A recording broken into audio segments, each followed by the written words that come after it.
When I was 17 years old, I took a scuba diving course, did my first dive, really liked it, and I went into recruiting and said I wanted to be a diving officer in the Navy. I am Lieutenant Commander Roland Leet. I've been a clearance diver now for 14 years. Before that, I was a ship's team diver for 2 years. In June, I'll be coming to the Fleet Diving Unit as the commanding officer. Okay, boys. Today we're getting ready to do a whole search on the building in Quebec. Dive!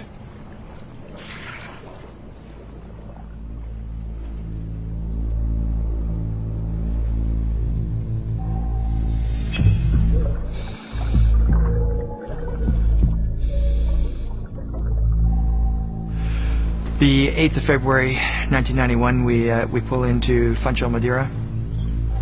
As soon as we pulled alongside, we were asked by the CO and XO to do a hull search of our ship and the USS Ferris, which was next to us. We had done the USS Ferris in previous ports, so it wasn't going to be an issue. Unless you could look into the future, we couldn't see what was going to happen to us. We did the Marguerite first, went to the inboard side, swept that whole side all the way down to the front. At that point, we still had lots of air left, so we just started to do the Ferris.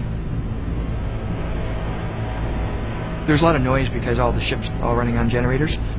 Basically, you couldn't tell that there was any extra machinery on.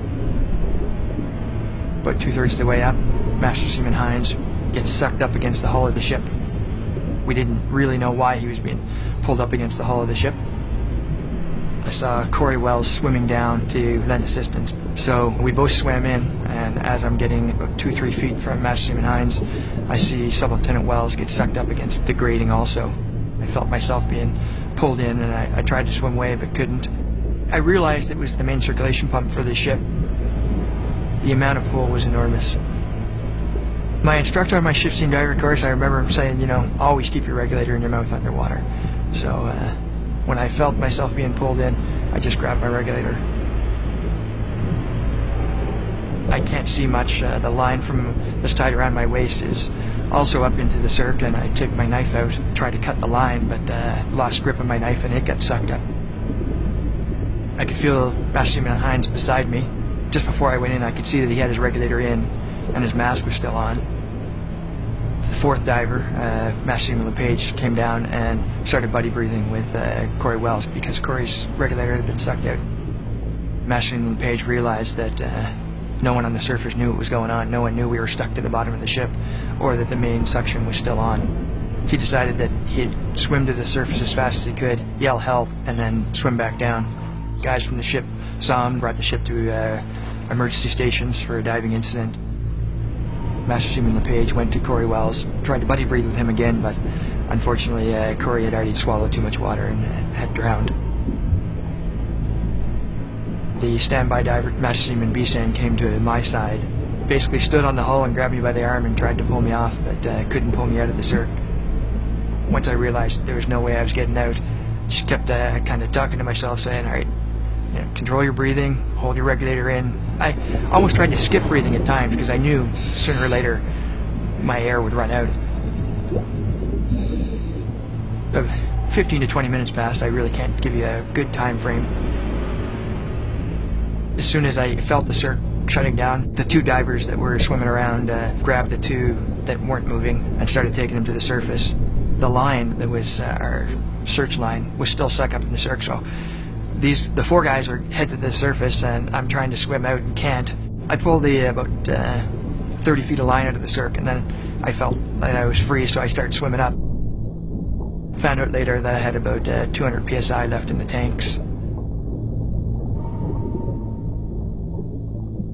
I didn't actually know until I hit the surface that the other two had drowned. Corey Wells, newly married, kind of a guy who loved life. He liked what he was doing, loved the Navy, loved diving. Billy Hines had 2 young boys at the time. Very jovial, pulled the team together, he was great for morale. Just easy to get along with, friendly, good fella. It's one of those things, there's always Murphy, you can do everything right. But everything can go very drastically wrong. At the time, we had followed our SOPs to a T. That is what we did for every dive before that. worked perfectly. Standard operating procedure for all our dives is we have a safe to dive checkoff list. Basically, it's a list of all the machinery on the ship and all the senior people on the ship that need to know that we're diving underneath. For Ferris, we use the same checkoff list. It's just that their second officer today wasn't conversant in dive ops because the U.S. Navy doesn't have shift team divers. He was busy doing his duties, didn't know what he was signing, and signed off our checkoff list, basically saying that everything was shut down and that everybody had been informed. Unfortunately, none of the equipment had been shut down, and we all got pulled into the main cirque as we swam past it.